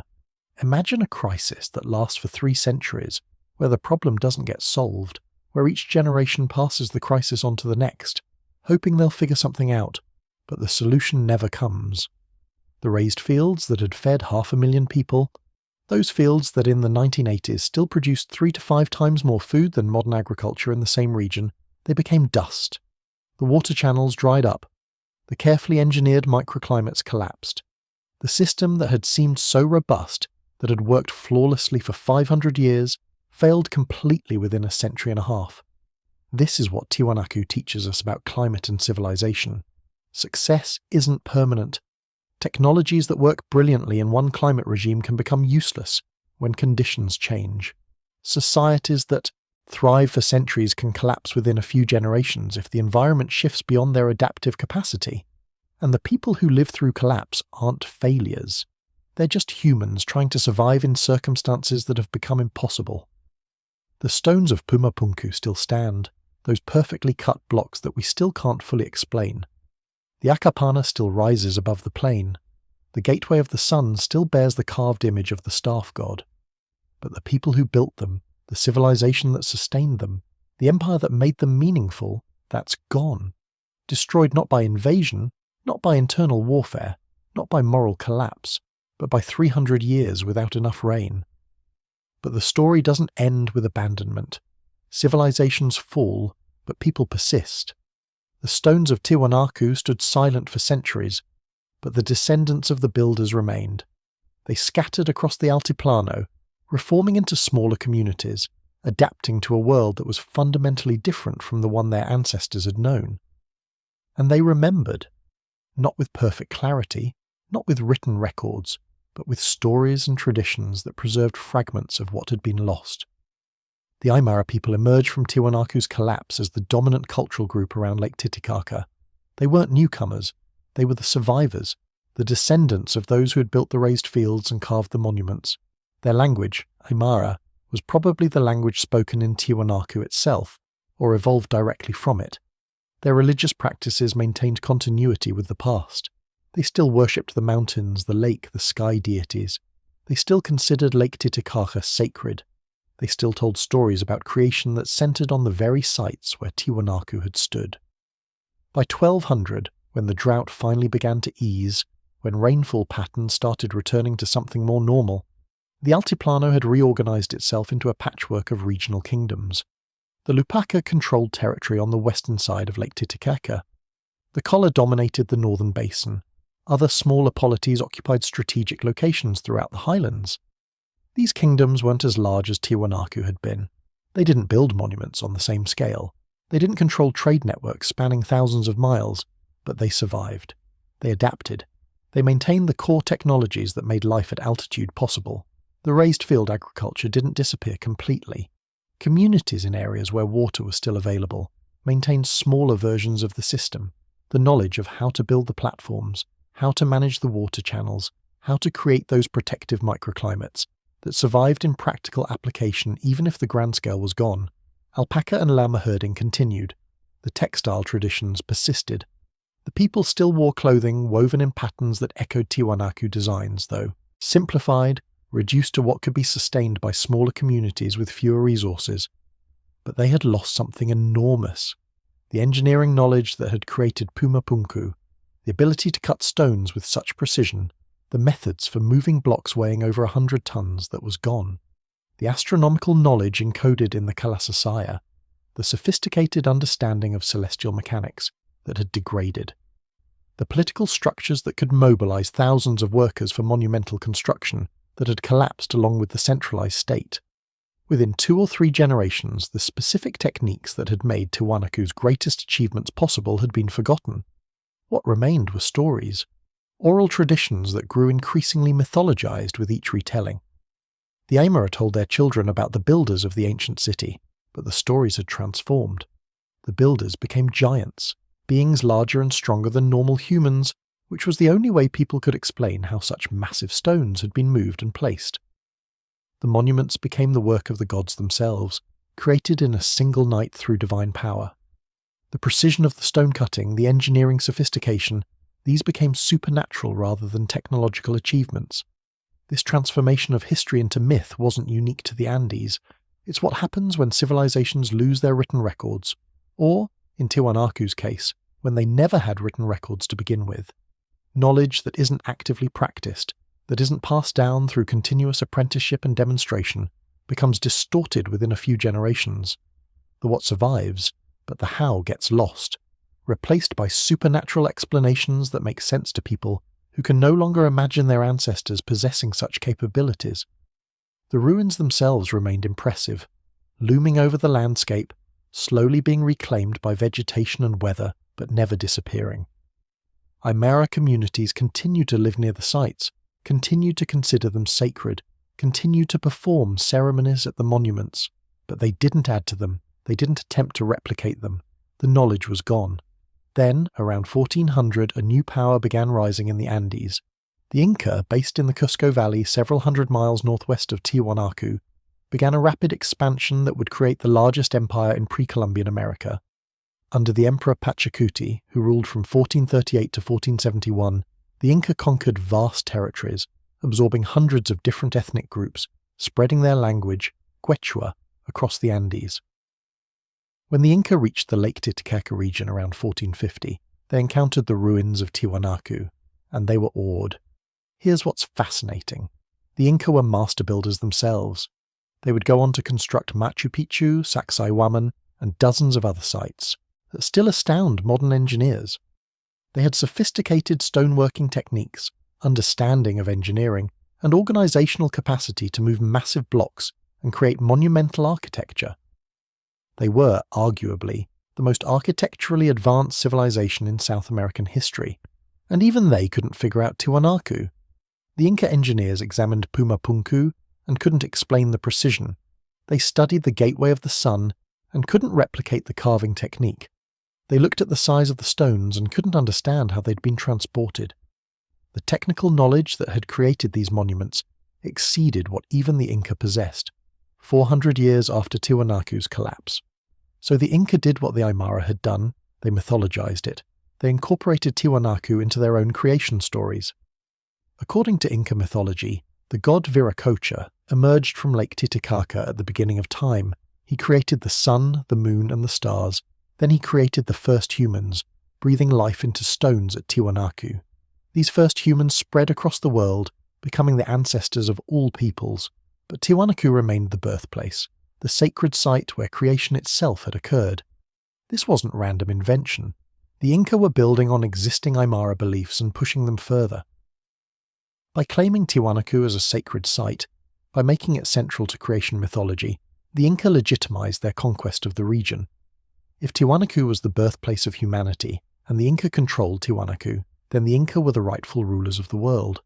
Religion and politics merged, as they always do in empire building. But the Inca did more than just tell stories about Tiwanaku. They learned from it. They studied the raised field agriculture that still functioned in parts of the Lake Titicaca basin and expanded it using Inca organizational methods. They adopted the Mita labor system wholesale, that communal obligation that had built Tiwanaku's monuments. Under the Inca, Mita became even more systematized, with careful records kept on quipu, those knotted strings that served as the Inca's accounting and administrative system. Every community owed labor to the state, just as they had in Tiwanaku, but now the state was tracking exactly who had contributed what and when. The Inca also learned terracing techniques that probably originated in Tiwanaku. Those stepped agricultural platforms that allowed farming on steep mountainsides, those became one of the signatures of Inca agriculture. The potato varieties that Tiwanaku had developed over thousands of years, the Inca cultivated those too, spreading them throughout their empire. The textile patterns, the ceremonial practices, the religious concepts, much of what we think of as distinctively Inca had roots in Tiwanaku. But the stone-cutting techniques of Pumapunku, those remained mysterious. The Inca developed their own sophisticated methods, creating the famous polygonal masonry where irregular stones fit together without mortar, each block custom-shaped to fit its neighbours. But the precision and standardization visible at Pumapunku, the machine-like accuracy that was beyond them. The knowledge had been lost too completely to recover. Then, in 1532, everything changed again. Francisco Pizarro and a small force of Spanish conquistadors arrived in Peru. Within 2 years, through a combination of military technology, disease, and political manipulation, they had toppled the Inca Empire. Spanish colonization of the Andes began, bringing Catholic missionaries, European administrators, and a worldview that tried to make sense of what they were seeing. The Spanish chroniclers who visited Tiwanaku in the 1500s and 1600s were baffled. Pedro Chiesa de León, one of the most careful observers of Andean culture, visited the ruins in 1549 and wrote extensive descriptions. He marvelled at the size of the stones, the precision of the cutting, the scale of the monuments. He interviewed local Aymara people, asking who had built these structures. They told him the same stories they'd been telling for generations. Giants built it, or the gods built it in a single night, or it was built before the great flood that destroyed the world. Chiesa de León was sceptical of these supernatural explanations, but he had no better answers. He wrote that the stones were so large and so perfectly fitted that they seemed to be the work of something more than human.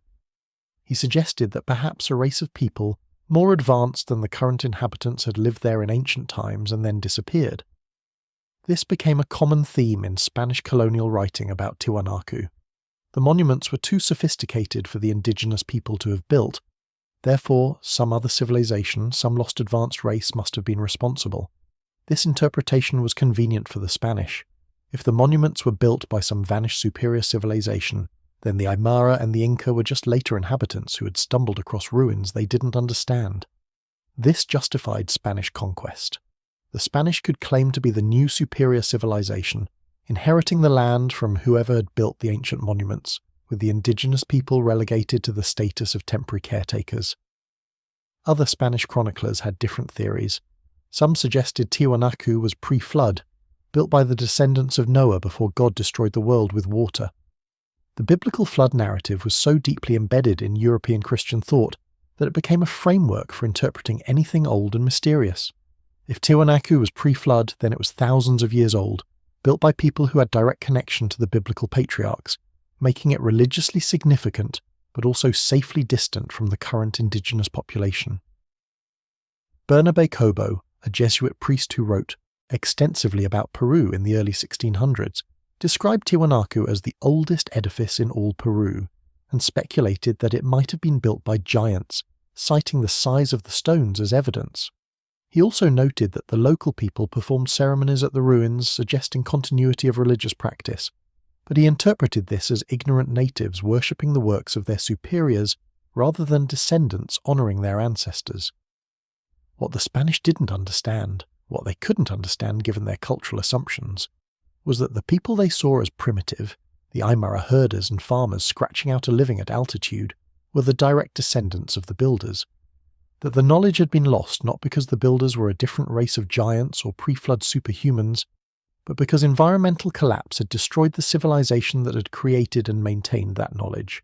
That Tiwanaku had been built by humans, by ancestors of the people still living around Lake Titicaca, using human intelligence and human labour and human ingenuity that had been lost when the civilization fell. For 300 years, from the Spanish conquest until the early 1900s, Tiwanaku remained an enigma. Some stones were quarried by Spanish builders who wanted pre-cut blocks for their own construction projects.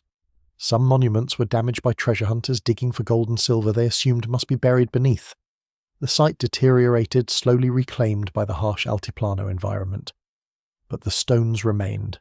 The Gateway of the Sun still stood, though it had fallen and been broken at some point, later re-erected by locals who understood its significance, even if they'd forgotten its original purpose. The Acapana pyramid was still there, though centuries of erosion had softened its stepped profile, and Pumapunku, even in ruins, even with blocks scattered and broken, still demonstrated precision that couldn't be explained away. The indigenous people themselves never forgot completely. The Aymara continued to live around Lake Titicaca, continued to speak their language, continued to practice agriculture at altitude using techniques inherited from Tiwanaku. The raised field system survived in reduced form. The textile traditions persisted. The oral histories, mythologized as they were, maintained the memory that this place had been important, that their ancestors had built something extraordinary here. By the time serious archaeology began in the early 20th century, Tiwanaku had been abandoned for nearly 1,000 years. The civilization that shouldn't have existed had been gone longer than it had flourished. But the questions remained. Who built this? How did they do it? Why did they choose this impossible location? And what happened to make them disappear? The answers to those questions would require modern science, archaeological excavation, and a willingness to credit ancient people with capabilities that seemed impossible. It would require letting go of the idea that indigenous Andean people were primitive, that great achievements required outside influence or lost super-civilizations.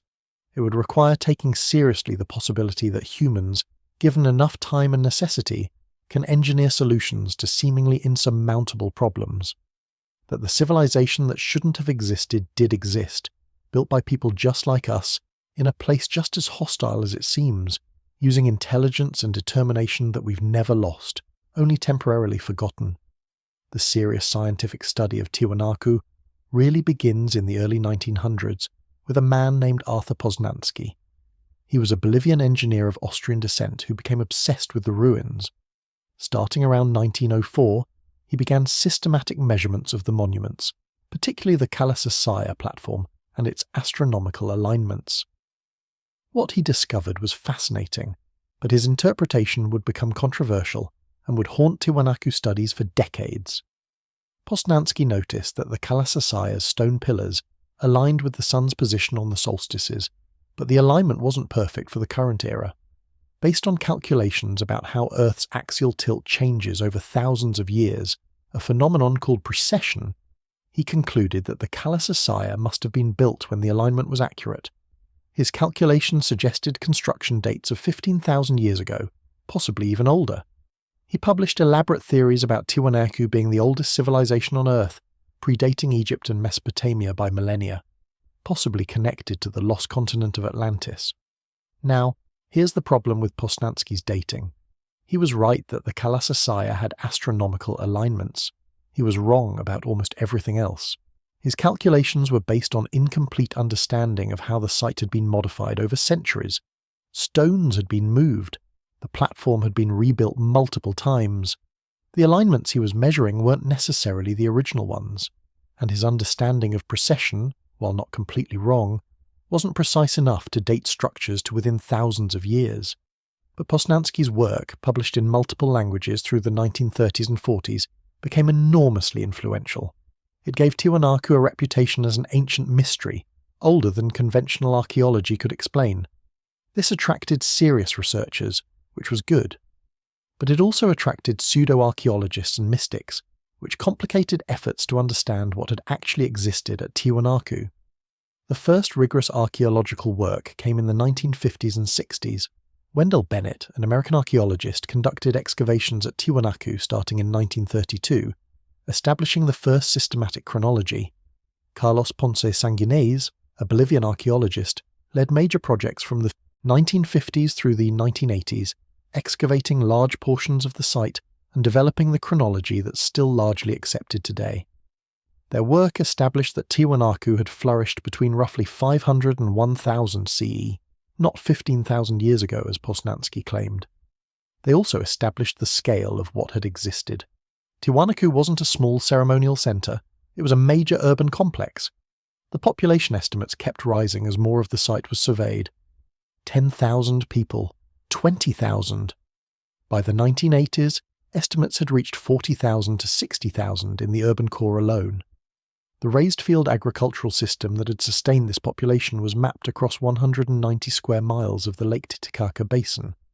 But the real breakthrough came in the 1980s with an archaeologist named Alan Kalata. He did something that seems obvious in retrospect but was revolutionary at the time. He decided to test whether the raised field system actually worked the way archaeologists theorized. Along with Oswaldo Rivera, a Bolivian agronomist, he convinced local Aymara communities to help restore some of the ancient raised fields that had been abandoned for 1,000 years. They cleaned out the water channels, rebuilt the raised platforms using the original design, and planted traditional Andean crops. What happened exceeded everyone's expectations. The resurrected raised fields immediately outperformed the surrounding modern farms, 3 to 5 times more productive per acre, better soil quality year after year, no need for chemical fertilizers. Natural frost protection from the water channels, just like the ancient system had provided. The supposedly primitive agricultural technology was superior to modern industrial farming in the same environment. This wasn't just an academic exercise. The success of the experimental raised fields led to a revival of the technique across parts of the Altiplano. By the late 1990s and early 2000s, hundreds of acres of raised fields had been restored. Aymara farmers were using ancient technology to improve their yields and food security. Knowledge that had been lost for 1,000 years was being actively rediscovered and applied. Tiwanaku's agricultural innovations were feeding people again. But while the agricultural mysteries were being solved, other questions remained stubbornly unanswered. The stone-cutting precision at Pumapunku continued to baffle researchers. Engineers brought modern measuring equipment to the site in the 1990s and 2000s, using laser surveying and 3-dimensional modelling to analyse the blocks. What they found confirmed what earlier observers had reported. The surfaces were flat to within tolerances of less than 1 millimetre across spans of several feet. The right angles were exact to within fractions of a degree. The complex interlocking joints were precisely cut in 3 dimensions. Multiple experimental archaeology projects have attempted to replicate these results using only Bronze Age technology. The results have been mixed. You can shape andesite and sandstone with copper tools, stone hammers, and sand as an abrasive. That's been demonstrated. But achieving the precision visible at Pumapunku remains extraordinarily difficult. Most experimental attempts produce surfaces that are noticeably rougher, joints that are less precise, work that takes far longer than seems feasible for the scale of construction at Tiwanaku. This has led to persistent speculation about lost techniques. Maybe they used plant extracts or other organic materials that made stone easier to work. Maybe they had abrasive compounds we haven't considered. Maybe the precision came from decades of apprenticeship and skill levels we can't match with modern experimental archaeologists working part-time. Or maybe their tools were better than we assume, with alloying techniques or edge treatments that didn't survive in the archaeological record. We genuinely don't know. And that uncertainty has unfortunately left room for fringe theories to flourish. The ancient astronaut hypothesis, popularized in the 1960s and 70s, claims that Tiwanaku and similar sites worldwide were built with alien assistance. This theory requires ignoring everything we do know about Tiwanaku, dismissing the clear evidence of gradual development from simple farming villages to complex urban civilization, and assuming that humans couldn't possibly have achieved this level of sophistication on their own. The archaeological evidence thoroughly debunks ancient astronaut claims. We can trace Tiwanaku's development through clear stages over 1,500 years. We can see the evolution of agricultural techniques, architectural styles, ceramic traditions. We can document the cultural continuity from early villages through the height of the empire to the modern Aymara people. There's no discontinuity, no sudden appearance of impossible technology, no evidence of outside intervention, just humans solving problems incrementally, generation after generation, until they had built something extraordinary. But even while debunking fringe theories, serious archaeologists acknowledge that mysteries remain, and those mysteries became more profound with discoveries made in the late 1990s and 2000s. In 2000, a joint Bolivian-Italian archaeological team conducted underwater surveys of Lake Titicaca near the shores close to Tiwanaku. What they found was unexpected and significant. Using sonar and then diving teams, they discovered stone structures under the lake's waters, not natural formations, structures, walls, platforms, terraces. Some appeared to be ceremonial sites, others might have been residential or agricultural. The structures were deep enough that they must have been built when the lake level was significantly lower than it is today, possibly during the height of Tiwanaku's power when the drought had dropped water levels by 30 feet or more. But there were other structures that seemed older, possibly predating Tiwanaku itself by centuries or even millennia. These raised the tantalizing possibility that there had been significant settlements around Lake Titicaca, going back much farther than previously thought. That Tiwanaku wasn't the beginning of complex society at altitude, but rather the culmination of thousands of years of cultural development, most of which remained undiscovered, possibly because it was underwater. Subsequent surveys in 2013 and later years identified more submerged structures. Some of the stonework showed the same level of precision as Pumapunku, suggesting they were from Tiwanaku's peak period. Others were cruder, possibly earlier. The full extent of what's underwater remains unknown. Lake Titicaca is large, deep, and surveying it comprehensively would require resources that haven't been available. Most of what's down there is still waiting to be discovered. On land, ground-penetrating radar and other remote sensing technologies have revealed that the visible ruins at Tiwanaku are just a fraction of what exists. Large portions of the city remain unexcavated, buried under centuries of sediment and vegetation.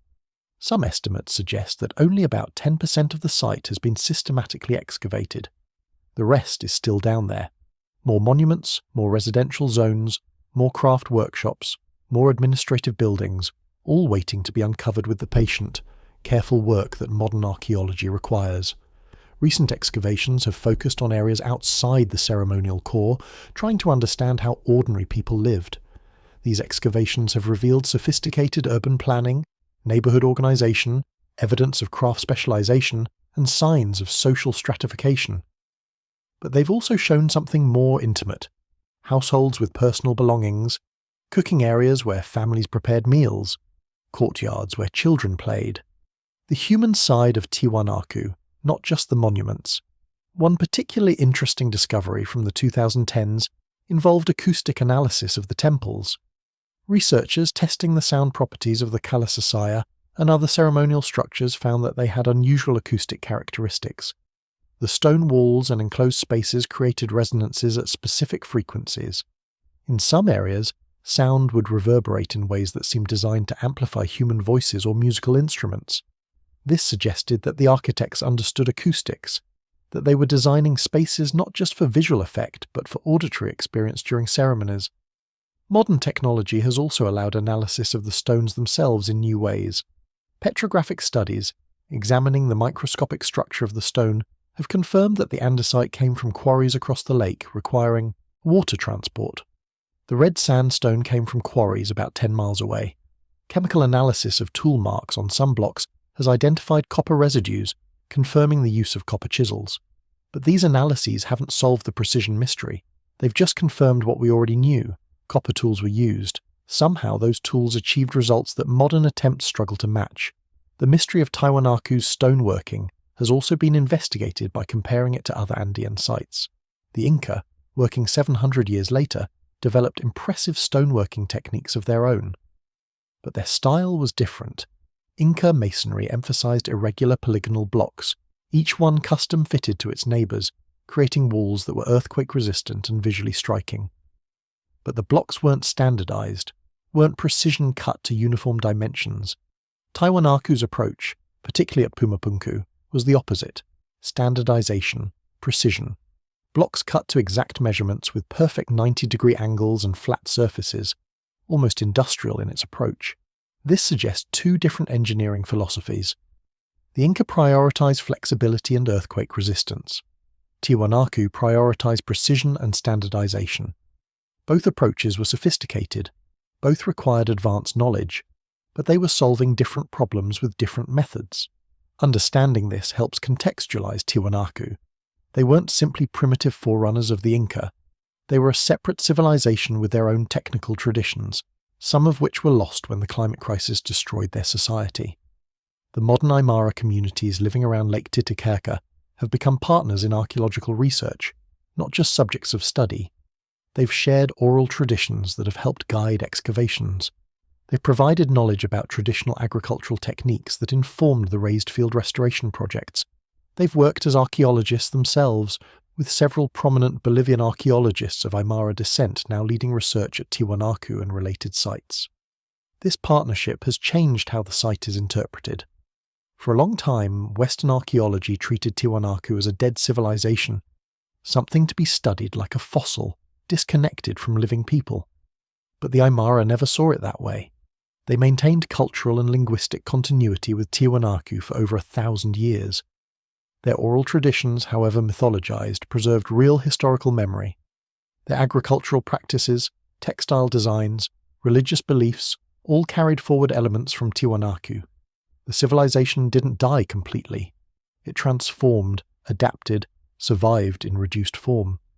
Recent research has also revised understanding of why Tiwanaku collapsed. The drought, documented in ice cores and lake sediments, was clearly the primary trigger. But archaeologists now recognize that the collapse was more complex than simple environmental determinism. Political factors mattered. As resources became scarce, the state's ability to maintain control weakened. Regional kingdoms that had been subordinate to Tiwanaku asserted independence. Trade networks fragmented. The elaborate redistribution systems that had moved surplus food from productive areas to less productive ones broke down. The drought created the crisis, but political and social factors determined how the civilization responded. This understanding has made Tiwanaku relevant to contemporary concerns about climate change and civilization resilience. Here was a sophisticated society with advanced technology that collapsed when environmental conditions changed beyond its adaptive capacity. The parallels to our current situation aren't exact, but they're suggestive.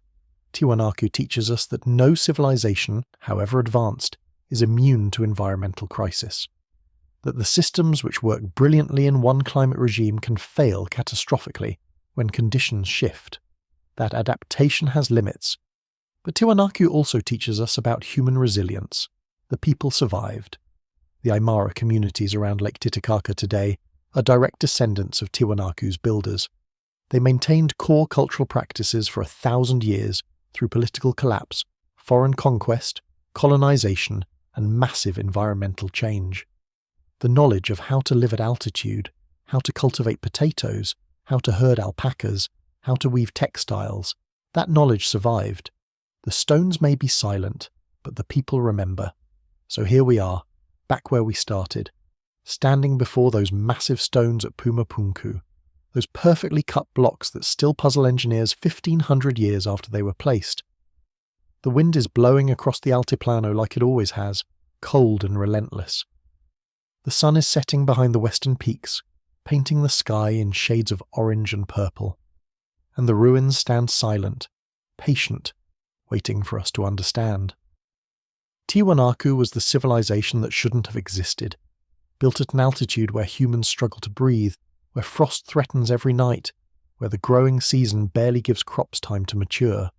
The conventional wisdom said complex societies couldn't develop here. The environment was too harsh, the challenges were insurmountable, but the people who became Tiwanaku didn't accept those limitations. They engineered solutions, they created agricultural systems that were better than what we use today. They moved stones that weigh more than modern cranes can lift. They carved rock with a precision we struggle to match. They built an empire that lasted 5 centuries and influenced cultures across thousands of miles.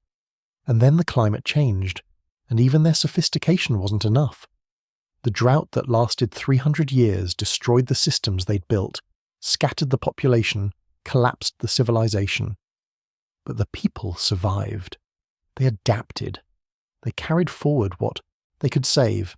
The Aymara communities living around Lake Titicaca today are proof that resilience runs deeper than monuments, that knowledge survives even when empires fall, that humans always find a way forward. You're part of that same story, descended from people who solved impossible problems, who adapted to harsh environments, who built civilizations in unlikely places. The same human ingenuity that created Tiwanaku flows through you. The same resilience that survived its collapse lives in your ancestors.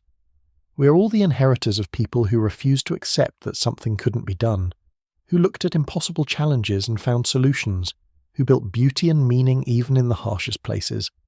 If you enjoyed this journey through deep time, let me know where you're listening from in the comments. Are you at altitude yourself, living where the air is thin? Or at sea level, trying to imagine what it would be like to build a life at 12,000 feet? The stones of Tiwanaku will still be there tomorrow, still keeping their secrets, still testament to what humans can achieve. For now, rest well, sleep peacefully, dream of civilizations that shouldn't have existed but did.